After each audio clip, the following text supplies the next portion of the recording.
Welcome back to Husker Talk with Tommie Frazier. I think the big question last year we talked about this week was, what was the offense going to look like? But the second question right behind it was replacing Alex Henry, arguably one of the best kickers in the history of the NCAA. And what did you think of the replacement, Brett Maher? Well, I think he had a very good debut. He did some good things. I think he kicked a 40, 50-yard field goal into the wind, which shows that he has a strong leg. But it's just one game, though. Let's see if he can do it on the consistent level as Alex Henry did. But I think right now, if you judge off, he's well on his way of being a good kicker for Nebraska.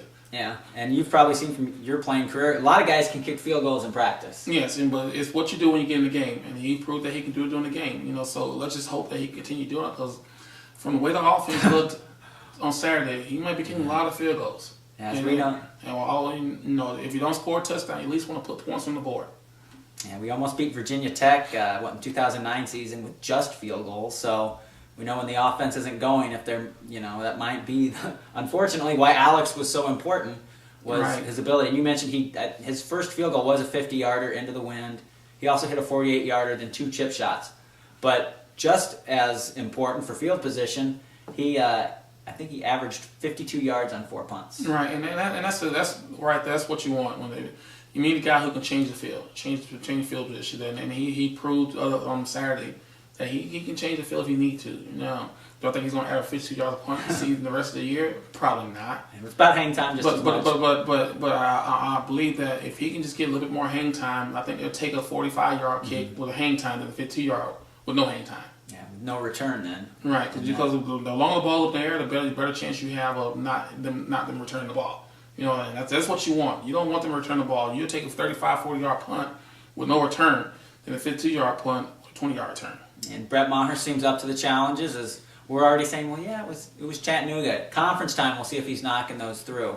So that'll be another challenge for him. And he had a couple touchbacks as well, 3 of 7 touchbacks. So along with Cam Meredith, and I know Brett Maher won some national kicking player of the week for kickers. The Big Ten, I know the Big Ten on him in a couple of awards, and that just shows that the first time everyone paid attention to what he did, and what I'm saying is that the guys who deserve honors last week are getting them. The ones who didn't deserve them, not getting them. Yes, we could probably have a list of those, but we'll stick to the positive. Right. Another positive thing was Amir Abdullah's returns. Yeah, I think the return game is one of those ones always a hit and miss, because you don't know. You got to have a guy who's not afraid to get hit. You got to have a guy back there who will take chances every now and then. But it also depends on how well guys are blocking too. But I thought that he showed some flashes. There's times he didn't show flashes. So I think they got a bunch of guys in the mix. You asked me off the air, how come Jamal Turner's not back there? Because my honest just to you, maybe they have too much talent back there to where they don't need him back there. I felt that they really needed him back there. Then he'll be Tim back there. Marlowe's one of those players with talent. And I'm glad he's not back there. We saw a lot of that last year with him back there. So I think they did a good job of upgrading their return team.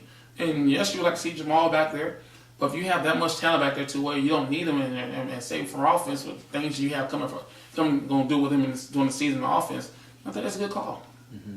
We saw Jamal Turner in the spring game make some plays in the return game, and Amir did the same thing. So that's a good problem to have. And if one gets banged up, maybe Jamal wouldn't be. You have another there. guy that's not going to fall off. So that's good to have 2 good ones. But as we know, it's not all about. Is why I mentioned Tim Marlowe in the punt game. He's sure hands. And we saw how that can turn a game around, a fumbled punt.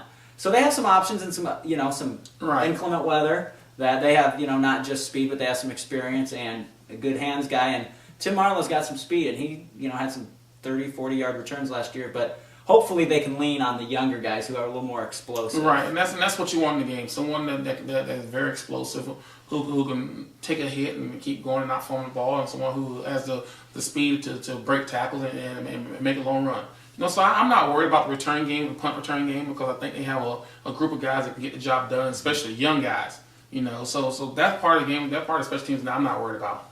And hopefully next week we're going to see a lot of punt returns, not kickoff returns against Fresno State, that the Black Shirts are shutting down the Bulldogs, and we'll have all that action here next week on Husker Talk with Tommie Frazier.